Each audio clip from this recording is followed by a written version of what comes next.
Deus, irmãos, por mais uma oportunidade de estudarmos a nossa lição da Escola Bíblica Dominical, continuando o tema do trimestre, o verdadeiro pentecostalismo, a atualidade da doutrina bíblica, sobre a atuação do Espírito Santo, né? Então, os dons espirituais, o batismo do Espírito Santo, a pessoa do Espírito Santo, tudo isso nós estamos revendo, né? Relembrando, voltando à origem, né, desse movimento pentecostal que se inicia através da Bíblia, né? O estudo da Bíblia. Quando a gente conhece a história, que os irmãos começaram a estudar, se debruçar ali sobre a Bíblia, a respeito de como o Espírito Santo operava, né? E eles começam a buscar, são batizados com o Espírito Santo, e tudo isso se parte, né, de examinar as Escrituras. Buscaram, pediram, e Deus concedeu o dom do Espírito Santo. Então, é isso que nós estamos estudando. E isso é atual. É para os últimos dias, como diz a palavra do Senhor, que o Senhor derramaria seu Espírito sobre toda a carne. E nós precisamos experimentar, viver isso, pois isso é para instrumentalizarmos a pregar o Evangelho, né? Um Evangelho com poder.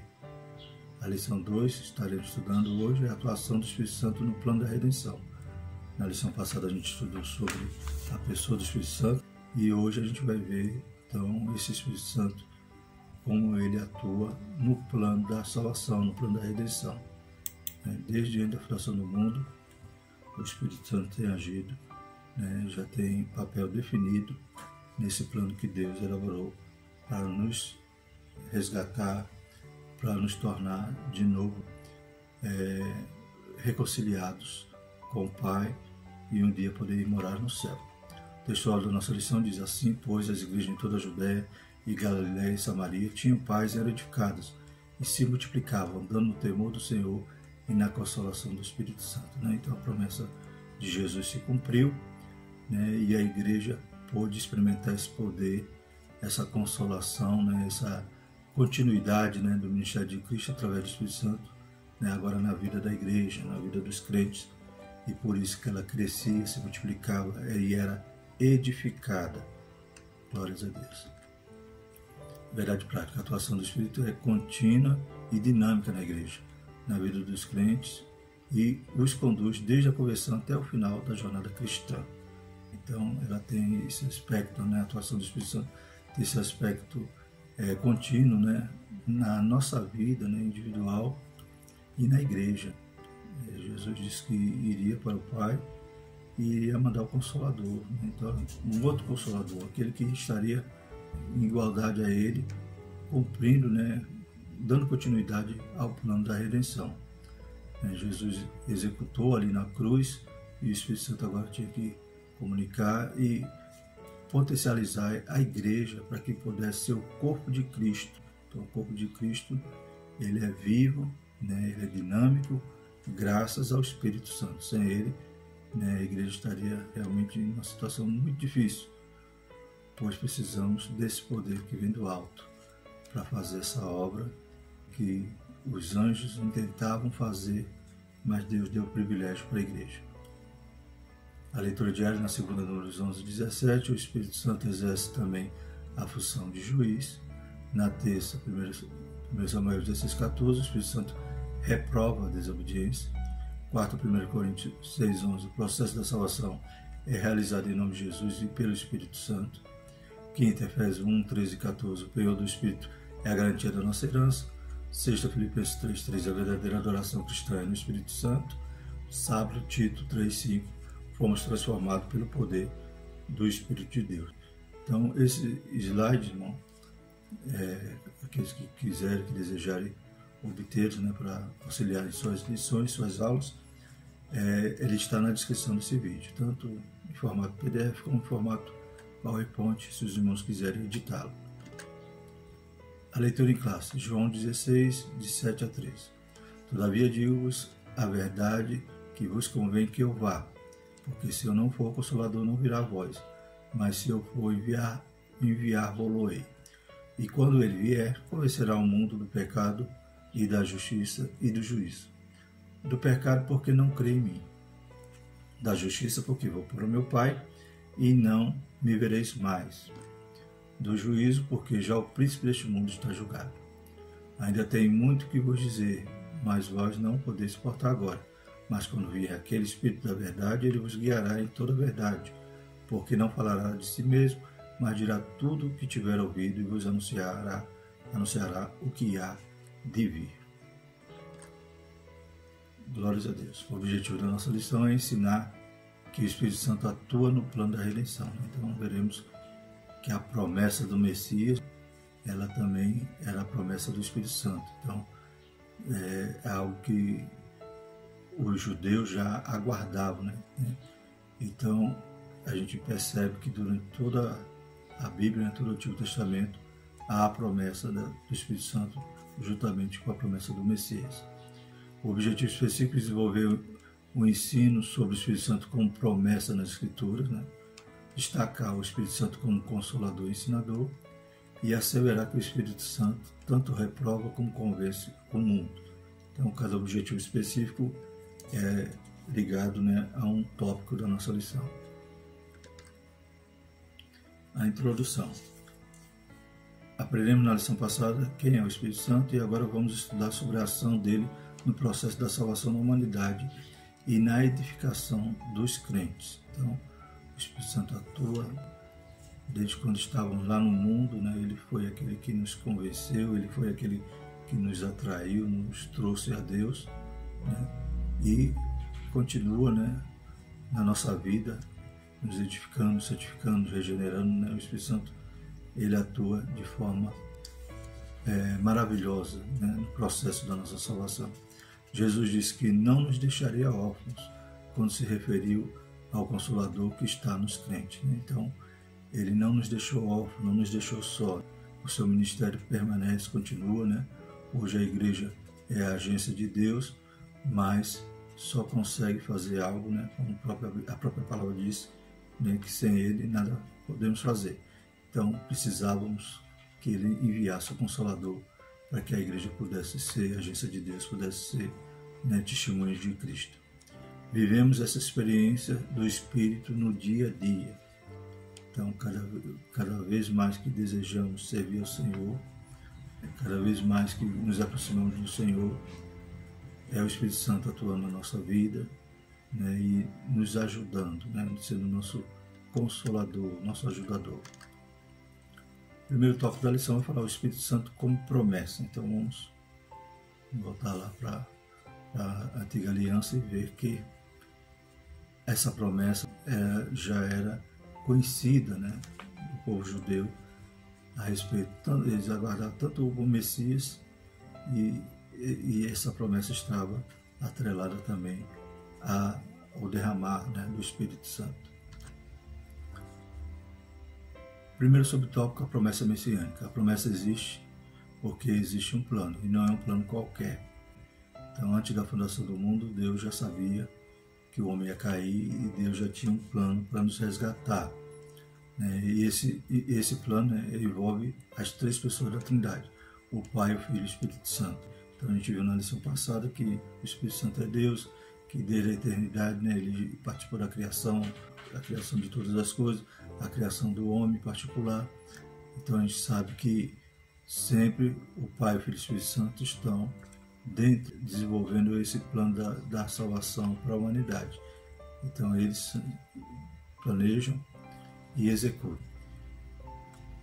Em 1 Pedro 1:2 lemos: eleitos segundo a presença de Deus Pai, em santificação do Espírito e para a obediência e a expressão do sangue de Jesus Cristo, graça e paz vos sejam multiplicadas, né?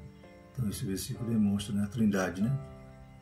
Deus Pai, né, nos elegendo através da sua presciência, né, ele conhecendo todas as coisas, em santificação no Espírito. Então é a obra que o Espírito faz, né, desde o momento que nos resgata, que nos convence, né, ele vai desenvolver esse processo de santificação na nossa vida, e a expressão do sangue de Jesus, tá vendo? Então a Trindade aí no plano da nossa redenção.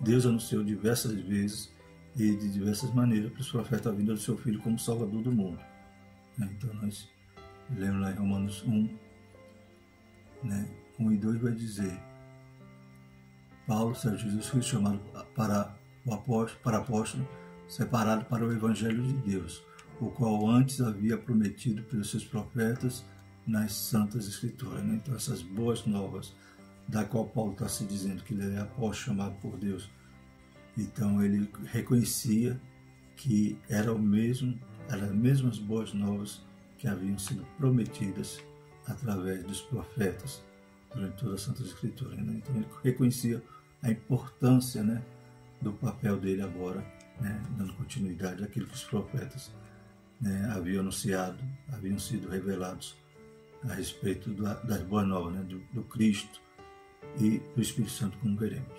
Isso significa a participação do Espírito Santo, de modo que a promessa messiânica é acompanhada da promessa do Espírito. Né? Então temos em alguns versículos algumas referências que sempre eles esperavam o Espírito Santo. Isaías 32,15, até que se derrame sobre nós o Espírito lá do alto. Então o deserto se tornará em campo fértil e o campo fértil será reputado por vós. E isso também é confirmado no Novo Testamento. Vemos aí Lucas 4,18. O Espírito do Senhor é sobre mim, pois que me ungiu para evangelizar os povos, enviou-me a curar os quebrantados de coração. Então a gente sabe que essa promessa está lá em Isaías também, e Jesus, o seu ministério também, ele anuncia, né, se inaugura dizendo: hoje se cumpriu essa escritura, que o Espírito Santo estava sobre ele, cumprindo que viria e veio. Né? A salvação e a plenitude do Espírito são anunciadas de antemão no Antigo Testamento para todo o povo. Então, em Isaías temos essas promessas, e Joel, que é, né, conhecido como profeta pentecostal. Né? E há de ser que depois derramarei o meu Espírito sobre toda a carne, e vossos filhos e vossas filhas profetizarão, os vossos velhos terão sonhos, e os vossos jovens terão visões. E há de ser que todo aquele que invocar o nome do Senhor será salvo, porque no Monte Sião e em Jerusalém haverá livramento, assim como o Senhor tem dito, e nos restantes que o Senhor chamar. Né? Então, glórias a Deus, a promessa, né, ela não deixava dúvida que o Espírito Santo, ao ser derramado, ia nos conduzir a essa salvação, a essa condição de invocar o nome do Senhor para ser salvo. Que a Bíblia vai dizer que ninguém vai dizer que Jesus Cristo é o Senhor se não for pelo Espírito. Alguém pode até falar de boca para fora, mas para falar sinceramente é movido pelo Espírito Santo de Deus. Na Antiga Aliança, né, há uma diferença da atuação do Espírito Santo antes e depois do Pentecostes. Então sabemos que o Espírito Santo sempre atuou com poder, com glória. O alcance, né, dessa ação é diferenciado, porque no Antigo Testamento o Espírito Santo atuava de forma esporádica. Né? Ele enchia, né, ele capacitava um ou outro, né, de forma esporádica. Mas hoje não, hoje ele é derramado, né? Ele está sobre todos nós, ele, né, todo crente tem o Espírito Santo e ele quer batizar, quer dar dons, quer instrumentalizar a toda a sua igreja. Então o Espírito Santo hoje, o seu alcance é muito maior, né, na sua ação. As múltiplas manifestações do Espírito são conhecidas desde o Antigo Testamento. E uma delas era a capacitação das pessoas para obras específicas, como a do profeta ou a da liderança. Então a gente viu que, né, era pessoas, né, e obras específicas. O Espírito Santo vinha e atuava na vida daqueles. Né, profeta, líderes, né? Em Juízes 6:34, então o Espírito do Senhor revestiu a Gideão, o qual tocou a buzina, e os abizerritas se ajuntaram após ele. Né? Então a gente sabe que Gideão foi um juiz, e quem capacitou ele com essa liderança, né? Quem deu esse dom de liderança a Gideão para que ele pudesse, né? Ele que, como ele mesmo falou para o anjo, né? Ele era o menor da sua casa, né? Sua família era menor e ele era o menor da sua casa, mas Deus o levanta ali para ser um juiz, um libertador. E é o Espírito Santo que revestiu a Gideão conforme as Escrituras. E a gente vai ver que todos os profetas falavam, né, a partir, né, da obra ali, da ação do Espírito Santo na vida deles. Essa essas habilitações eram espirituais, né? Podemos ver toda a Bíblia, né? Profecia, né? Os profetas, né? Em Números 11:25 vai dizer: então o Senhor desceu na nuvem e lhe falou, e tirando o Espírito que estava sobre ele, o pôs sobre aqueles 70 anciões. E aconteceu que quando o Espírito repousou sobre eles, profetizaram, mas depois nunca mais. Então Deus pega o Espírito Santo, né, que já era na vida de Moisés, e distribui ali na vida daqueles 70 anciões, e eles são cheios e começam a profetizar no arraial, né? Então, também revelações, né, Ezequiel 8:3, né, o Espírito Santo que era aquele que levantava ele, aquele que colocava, dava sonhos, visões, revelações, milagres, né? Então a gente vê na vida de Elias, né, lá em 1 Reis 18:12, né, o próprio Obadias diz: não, eu vou lá avisar Acabe que o Senhor apareceu, daqui a pouco o Espírito Santo vem, te toma e leva para outro lugar. E como é que se dará, né, da minha vida? Então ele temeu, pensando que Elias poderia sair dali, mas ele vai chamar Acabe, e Acabe então conversa com Elias. Também aptidões individuais, artísticas, né? Então lá em Êxodo 31:3, né, a gente vai ver: eis que tem chamado por nome a Bezalel, filho de Uri, filho de Ur, da tribo de Judá, e o enchi do Espírito de Deus, de sabedoria e de entendimento, e de ciência de todo artifício, para inventar invenções e trabalhar em ouro, em prata e em cobre. Então, o Espírito Santo capacitou aqueles homens para que eles pudessem fazer a obra, né, dos utensílios ali do templo, ou melhor, do tabernáculo. E habilidade para liderança militar e política, né? Então, Juízes, a gente vê isso. Zacarias, né, o Espírito Santo era aquele que capacitava Zorobabel para aquela grande missão de retornar, né, e de dar início ali à obra do templo. Então a gente vê que o Espírito Santo, ele nunca deixou de agir. Durante todo o Antigo Testamento, era ele que agia com poder e glória na vida dos seus servos. Terceiro subtópico, a promessa do Consolador. A vinda do Consolador estava associada à volta de Jesus ao céu. Então a gente vê que Jesus vai dizer: convém que eu vá, porque se eu não for, o Consolador não virá a vós. Então esse processo, né, de Jesus ir, para o Consolador vir, se dá por quê? Porque Jesus, para ir, ele tinha que consumar a obra, né, ali na cruz. Ele teve que ser fiel até a morte de cruz, e depois ressuscitou ao terceiro dia, e foi em seguida, né, a partir de alguns dias, ele foi assunto aos céus. E quando ele vai, então, ele viu o Consolador. Então, faz parte do plano de Deus, né? Então, era uma promessa condicional, né? O Espírito Santo, para descer, Jesus tinha que completar aquela obra. Isso porque o cumprimento dessa promessa estava vinculado à obra expiatória do Calvário. Jesus disse também que tinha muita coisa para ensinar aos seus discípulos, mas eles ainda não estavam preparados para ouvir e não poderiam suportar a mensagem sem a ação do Espírito. Então o Espírito, além de descer para ajudar, ainda tinha muitas coisas a anunciar, inclusive aquilo que haveria de vir.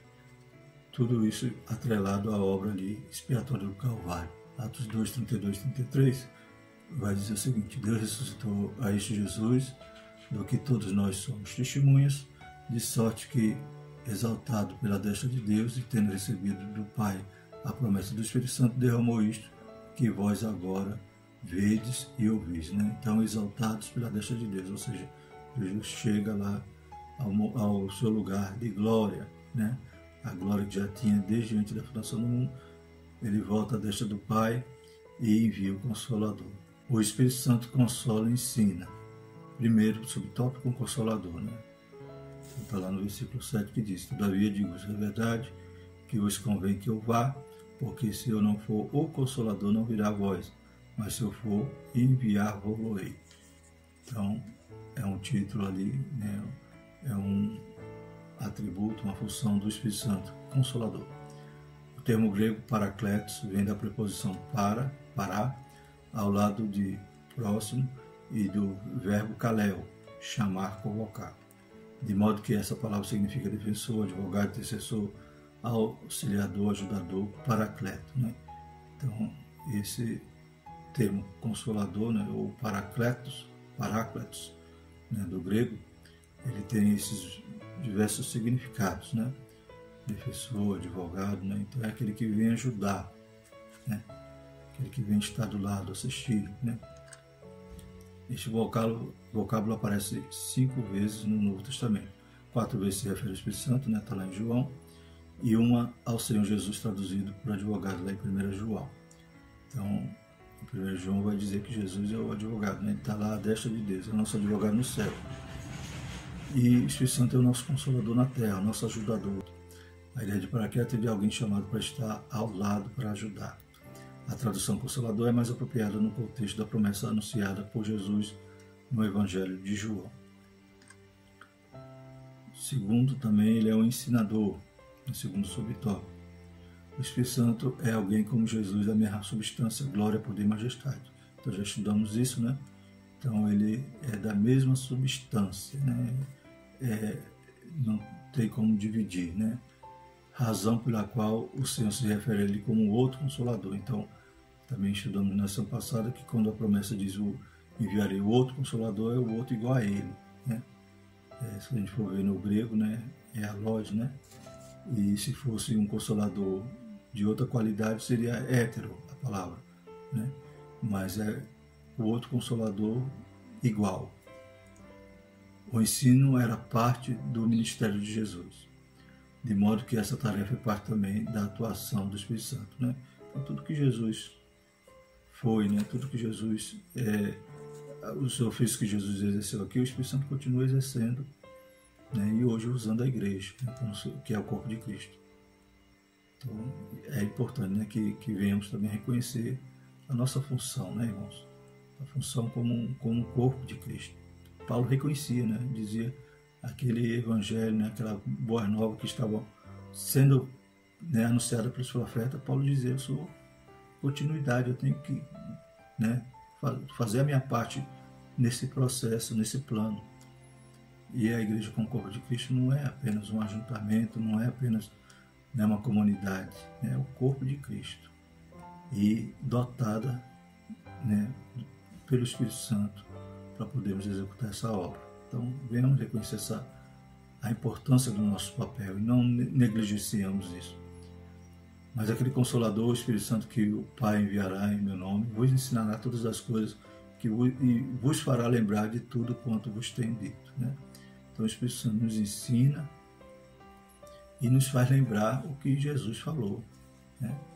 Então, por isso os discípulos iam ficar órfãos, porque eles iam ter o Espírito Santo para que pudesse dar continuidade, lembrá-los, né? Esclarecê-los, né, a respeito da obra do Senhor, né, dos ensinos de Jesus. Então, essa ação do Espírito Santo de ensinar é fundamental, porque a gente só compreende a Escritura, né? O homem natural não entende as coisas do Espírito, só compreendemos através do Espírito Santo. A versão revisada de Almeida traduz para cá também por ajudador, né? Então o terceiro subtópico vai destacar essa característica do Espírito Santo, de ajudador. De fato, o Espírito nos ajuda na vida diária. Ele imprime em nós o caráter de Cristo e nos conduzirá até o final da nossa jornada, né? Então, outra tradução de Consolador, de Paracleto, né, é ajudador, né? Conforme a tradução a gente encontra na tradução revisada de Almeida. Ele nos ajuda em nossas fraquezas, né? Então, e da mesma maneira, também o Espírito ajuda as nossas fraquezas, porque não sabemos o que havemos de pedir como convém, mas o Espírito intercede por nós com gemidos inexprimíveis. Então a gente vê aí que esse termo ajudador, né, é realmente importante, né? Lembrarmos que ele é o nosso ajudador. Então o Consolador é tudo isso, né? Glórias a Deus. E ele muitas das vezes intercede por nós, né? Nós temos Cristo intercedendo à destra de Deus e o Espírito Santo intercedendo por nós com gemidos inexprimíveis, né? Ele ajudando-nos em nossas fraquezas. Jesus disse que o ajudador vos fará lembrar de tudo quanto vos tenho dito, né? Então ele nos ajuda a lembrar. Mas lembrar de quê? Do que a gente leu, do que a gente ouviu, como próprios discípulos iam lembrar do que Jesus falou, né? E a inspirá-los depois para registrar, né, os evangelhos, Essa ajuda do Espírito não nos desobriga de estudar a Bíblia. É bom ressaltar essa verdade, porque ainda há algo que defende a ideia de que não é preciso estudar e nem se preparar para fazer a obra de Deus. Então, se eu não ler a Bíblia, como é que eu vou pregar? Se eu não estiver abastecido com a palavra, né, alimentado com a palavra, como o Espírito Santo me fará lembrar? Né? A gente vê que isso é prático, né? Isso ocorre nas nossas vidas. Quando a gente está pregando, o Espírito Santo vai abrindo lá, né, a nossa memória nos versículos que lemos e vai trazendo aquilo à tona para que a gente possa expressar ali, enriquecer a pregação, né? Então, e se nós não lêssemos? E se nós não examinássemos, não estudássemos a Bíblia, não fôssemos alunos da escola bíblica dominical? Íamos lembrar o quê? Então o Espírito Santo vai nos ajudar. E muitos fazem isso, acham que, né, para pregar, para ensinar, né, o Espírito Santo vai dar na hora. Ele vai te ajudar. Ele vai fazer você lembrar, mas daquilo que você leu ou ouviu. Terceiro tópico da nossa lição, então, vou falar: o Espírito Santo reprova e convence o mundo, né? Então, fiquei assim, procurando essa questão do reprova, né? Reprova por quê, né? Porque através do convencimento, né, ele vai nos afrontar, né? Ele vai mostrar que estamos errados, né? O mundo está errado, né? Aqui no livro de apoio desse trimestre, vai dizer que, né, o verbo que aparece como convencer, em quando ele vier, convencerá o mundo do pecado, da justiça e do juízo, em João 16:8, é elenkó, né, em grego, que significa, além de convencer, reprovar, refutar, admoestar, repreender, né? E também no dicionário Vini vai dizer condenar. Então, a gente vai estudar isso agora. Primeiro subtópico: o Espírito Santo convence o mundo do pecado.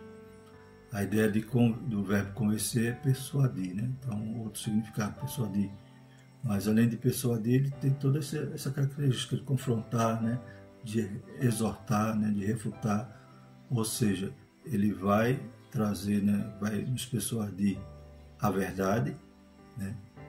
Mas para mostrar a verdade, ele vai mostrar o nosso erro. Então, por isso que ele reprova o mundo, reprova as nossas práticas pecaminosas. É o Espírito Santo que convence ou persuade o mundo do pecado. Então, a partir do momento que ele nos mostra o erro, a gente vai ser convencido de que ele é a verdade, que Cristo, né, a gente vai crer em Cristo, como a gente vai ver agora, que o pecado se trata da incredulidade. O Espírito Santo vai nos persuadir, vai nos convencer sobre isso. Jesus disse pecado e não pecados. Isso porque ele não está falando de alguns pecados ou transgressões específicas, mas da incredulidade. Isso é o pecado. Então está escrito: do pecado porque não crê em mim. Então, o pecado que o Espírito Santo vai nos convencer, né, em primeiro plano, é da incredulidade, de não crer em Jesus, né? Aí tem essa referência interessante, João 3,18: quem crê nele não é condenado, mas quem não crê já está condenado, porquanto não crê no nome do unigênito Filho de Deus. É o que acontecia, né, quando Jesus ensinava, né, aos fariseus, aos escribas, né, e eles não queriam crer em Jesus, pelo contrário, dizia que Jesus era mentiroso, Jesus era pecador, né? Jesus blasfemava, Jesus até dizia que Jesus, quando repreendia, quando expulsava algum demônio, Jesus expulsava por Beelzebul. Então essa incredulidade é que nos torna condenados, né? Lá em João, capítulo 8, versículo 46, diz: quem dentre vós me comete pecado? Né? Então Jesus respondendo ali aqueles escribas e fariseus: cadê meu pecado? Me mostra meu pecado. Aí Jesus conclui, né? E se vos digo a verdade, por que não credes? Essa incredulidade é que o Espírito Santo vai nos convencer desse pecado. Então, a partir do momento que o Espírito Santo vem agir na nossa vida ali no mundo, quando éramos pecadores, glórias a Deus. O primeiro passo para que nós pudéssemos nos render a Cristo foi convencer que Jesus é o Salvador, que Jesus tem poder para perdoar nosso pecado, que Jesus tinha poder para nos lavar, e por isso que a gente foi até Ele, porque nós cremos nisso. Todo aquele que levantou a mão, que aceitou Jesus, primeira coisa, ele teve que crer para poder ser salvo. A salvação é pela graça e mediante a fé. Fé é crer, né? Então, o primeiro ponto que o Espírito Santo nos convence é do pecado. Pecado porque não crê em mim. Então, a porta para a gente alcançar a graça é crer. Amém? Então, quem crê nele não é condenado, mas quem não crê já está condenado, porquanto não crê no nome do unigênito Filho de Deus. Então, aqueles homens que Jesus ensinava, eles não queriam acreditar em Jesus. E todos aqueles que criam em Jesus, que acreditavam, chegavam a ele e alcançavam a salvação. A gente vê lá os dois ladrões ali na cruz, ao lado ali, crucificados ao lado de Cristo. A Bíblia vai dizer que os dois zombavam de Cristo, mas em determinado momento teve um que creu. Olhou para Jesus, defendeu Jesus, diz, ele repreendeu o outro, disse, nós estamos aqui porque merecemos, ele que mal fez. E ele olhou para Jesus e creu que Jesus era o Filho de Deus. Ele disse, Seu Jesus, lembra de mim quando entrares no paraíso. E Jesus disse, hoje mesmo estará comigo. Então nós vemos que ele creu e foi salvo. É o Espírito que torna as pessoas conscientes de seu estado de miséria espiritual e as leva a reconhecerem o Senhor Jesus como seu Salvador. Quando nós cremos, a gente crê que está sendo anunciado ali, que estamos ouvindo a voz, a palavra de um Jesus que pode nos purificar, nos lavar. Então ele nos convence que nós estamos sujos, que estamos com os trapos de imundícia, que nós somos miseráveis, mas nós cremos e vamos até ele. O Espírito Santo de Deus que faz essa obra, ele vai nos conscientizar que nós somos pecadores, não pelas obras de justiça que houvéssemos feito, mas segundo a sua misericórdia, nos salvou pela lavagem da regeneração e da renovação do Espírito Santo. Tito 3,5. Então nós não temos mérito nenhum. Nossa única atitude que pode nos conduzir à salvação foi nos arrepender, crer, mas era tudo sujo, era tudo, como diz aqui no versículo, a nossa obra de justiça não servia para nada, mas foi a misericórdia dele que nos lavou, vai lavar quem está sujo, nos regenerou, vai formar nova criatura, porque a velha não servia para nada, e nos renovou no Espírito Santo. Então é o Espírito Santo que faz essa obra maravilhosa na nossa vida. Por isso nós glorificamos a Deus, pois saímos do lago de lama, o lodo, e ele nos firmou os pés sobre uma rocha. O Espírito Santo convence o mundo da justiça. Então lá no versículo 10. A justiça a que o Espírito Santo convence o mundo é a justiça impecável de Cristo. Isso porque Jesus morreu e ressuscitou dentre os mortos e está à destra de Deus, intercedendo por nós. Ele voltou para o Pai e o mundo não o vê, mas o Consolador continua persuadindo as pessoas da justiça de Cristo. Então no verso 10 diz, da justiça, porque vou para o meu Pai e não me vereis mais. Ou seja, Jesus está dizendo ali, vai convencer da justiça, dizendo que o que Jesus fez na cruz foi eficaz. A morte de Jesus, o sacrifício de Jesus foi aceito, glórias a Deus. Ou seja, a substituição. Jesus pagando o preço, nosso preço na cruz, Deus recebeu. E por isso ele vai para o Pai, porque ele consumou, está consumado essa obra. Jesus venceu ali na cruz. Então a justiça de Deus foi feita, porque hoje Deus não olha mais para nós pecadores, mas olha para nós pecadores remidos, lavados pelo sangue de Jesus. Então ele voltou para o Pai e o mundo não vê, mas o Consolador continua persuadindo as pessoas da justiça de Cristo. Mas este, havendo oferecido o único sacrifício pelos pecados, está assentado para sempre à destra de Deus. Hebreus 10:12. Então Jesus cumpriu, foi eficaz, o sacrifício dele foi aceito, glórias a Deus, e por isso nós podemos ser justificados, porque o sangue de Jesus nos purifica de todo pecado.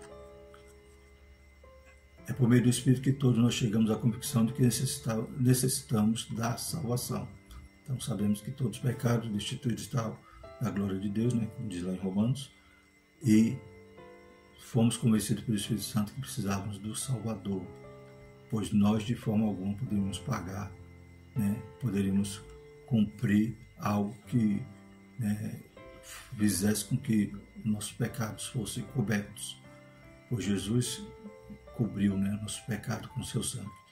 O Consolador nos leva a Jesus, o nosso advogado. Temos um advogado para com o Pai, Jesus Cristo o justo, e Ele é a propiciação pelos nossos pecados, e não somente pelo nosso, mas também pelos de todo o mundo. Terceiro subtópico, o Espírito Santo convence o mundo do juízo. Jesus disse ainda, e do juízo, porque já o príncipe deste mundo está julgado, né? Ao mesmo tempo que Jesus fez justiça por nós, ali o Espírito Santo também vai nos convencer que Jesus estava também aplicando juízo. Que juízo é esse? Primeiro, o príncipe deste mundo é uma referência a Satanás, derrotado com a vitória de Cristo no Calvário. Então, o príncipe deste mundo já está julgado, ou seja, Jesus estava ali dizendo, né, através daquele ato na cruz, e o Espírito Santo vai nos comunicar isso, vai nos convencer disso, de que o inimigo de nossas almas já está julgado, já está condenado, né? Falta só executar a pena. Isso é daqui a pouquinho, quando se cumprir todas as coisas. O Espírito Santo convence o mundo do juízo, ou seja, trata-se de julgamento. Que julgamento? Nossos pecados foram julgados em Cristo na cruz, né? Nossos pecados foram julgados e nós, pela misericórdia do Senhor, fomos absolvidos porque Jesus tomou para si as nossas dores. E Satanás perdeu as multidões do mundo que vieram a Jesus pela ação do Espírito Santo. Então, tudo aquilo que o inimigo inventava, né, tragar, todas as almas que o inimigo já as possuía, no sentido de que o salário do pecado é a morte, o inimigo perdeu ali na cruz, né? Pois Jesus salvou, né, Jesus resgatou.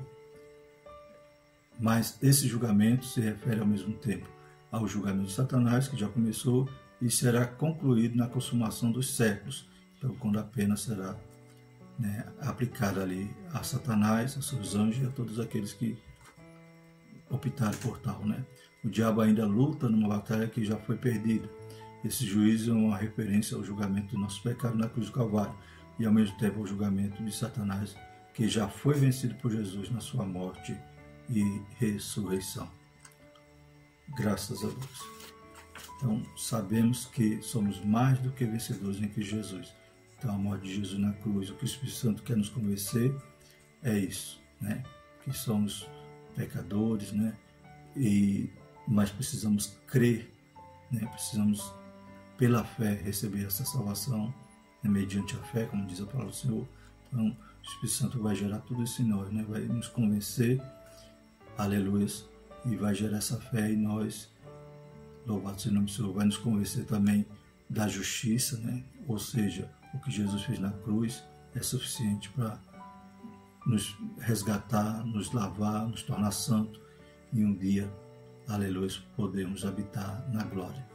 E do juízo que a justiça de Deus, né, já foi aplicada em Satanás e em nós, através do momento que o Senhor também nos justifica. Diante do exposto, ficamos sabendo que o sentido de consolador aplicado ao Espírito é inerente à sua natureza e obra.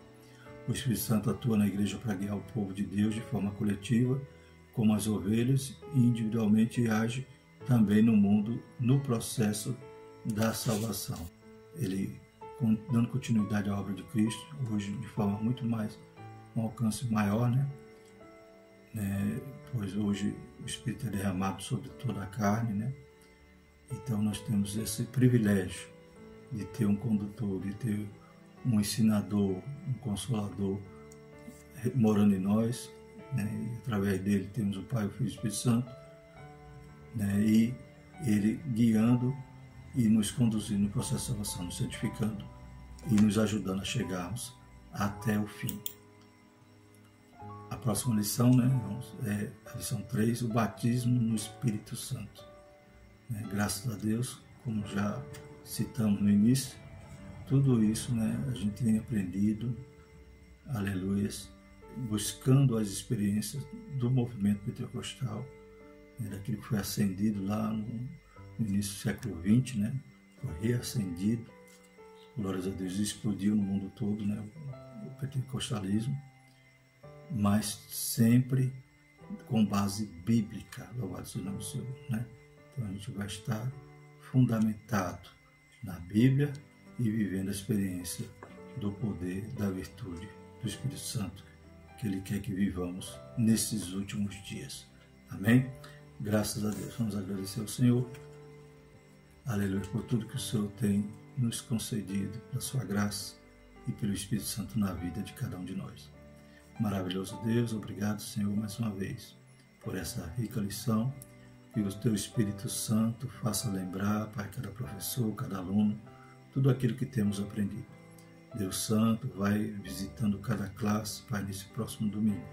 Deus Santo, encha do Teu Espírito a vida de cada aluno, de cada crente, cada professor, superintendente, secretário, aleluia, que possam ser capacitados, Pai, que possam ter a virtude do alto, Pai, para fazer a Tua obra, aleluia, Pai, com todo o poder que o Senhor requer nesses últimos dias. Somos o Teu corpo, Jesus, aleluia, e precisamos do Teu Espírito. Abençoa a Tua igreja, livra-nos do mal, Pai. Pai, repreenda essa enfermidade, Pai, que assola a humanidade. Em nome de Jesus, nós te pedimos tudo isso e somos gratos pela Tua graça, pelos Teus livramentos e pela Tua misericórdia. Em nome de Jesus. Amém. Por tudo isso dizemos, a graça do nosso Senhor Jesus Cristo e o amor de Deus e a consolação do Espírito Santo permaneça sobre nós, hoje e para todo sempre. Todos dizem. Amém.